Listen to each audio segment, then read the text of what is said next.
Students, in earlier PPT, we covered the four features of macroeconomics, that is, study of aggregates, income theory, general equilibrium analysis, interdependence. In study of aggregates, we learn macroeconomics covers the study of total economic variable which is working in the economy. Second, income theory. Macroeconomics studies the national income. This equilibrium income is determined by the total demand and total supply in the economy. Next, we learn that is general equilibrium analysis, where the macroeconomics is considered the behavior of large aggregates and by which they are come to equilibrium point. Next, we learn that is interdependence, where everything depends on everything else. A single change in one factor leads to change in the another factor, that is the interdependence. Now today we are going to start with the next feature, that is lumping method.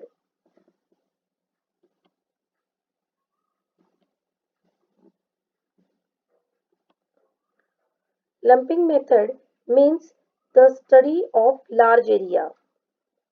Macroeconomics considered the large area for the study of economy. While studying the economy,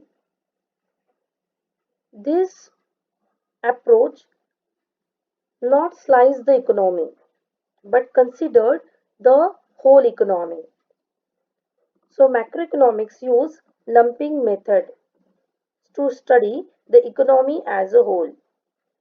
It deals with the behavior of large aggregates. It is the bird's eye view of economics, which means it considered the view of forest, not a single tree. As I told you, lumping method considers the large area to study, where we are not considering the individual economic units. Next feature is growth models.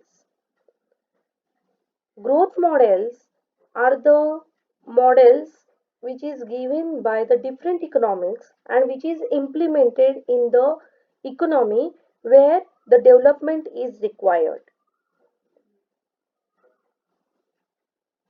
Generally, study macroeconomics studies various factors that contributes to growth and development.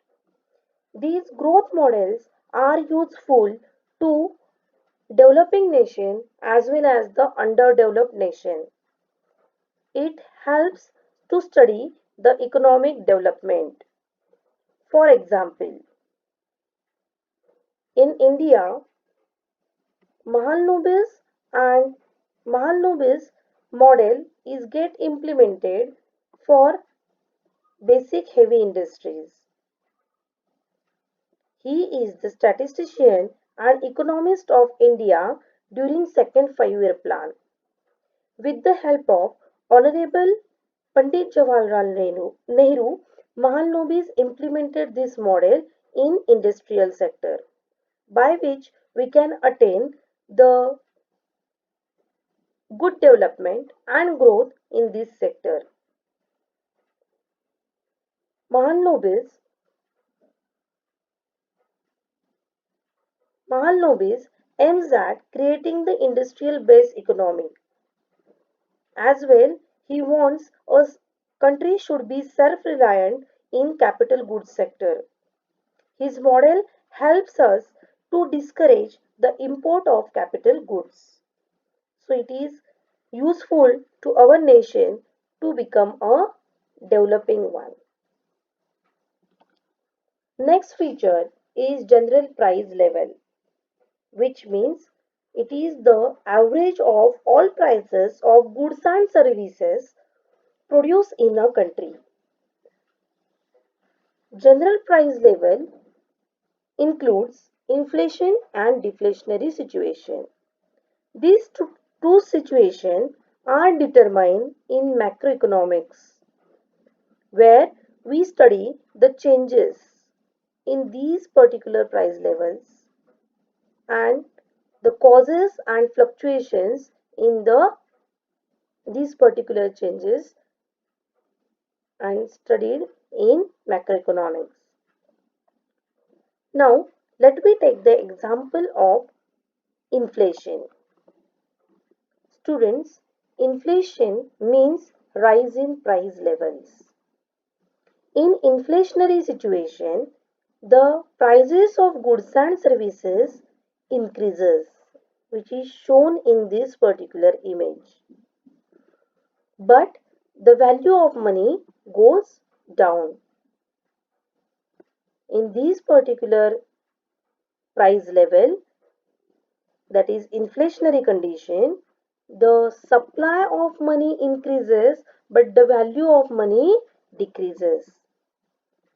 Exactly opposite situation can be seen in deflationary condition, where the prices goes down but the value of money goes up and the volume of money also decreases in the economy. Next one is policy oriented. When we are studying the large area, we are considering the total aggregates in the economy. According to Keynes, macroeconomics, it's policy oriented science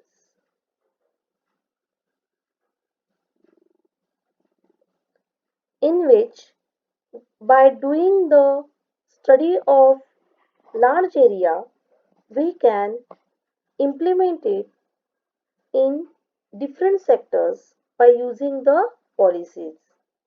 It helps to study to suggest different economic policies which helps to improve and implement different strategies for economic development. For example, monetary policy. We are using the monetary policy to improve the financial sector in the economy, basically banking sector in the economy. And here we can complete the features of macroeconomics.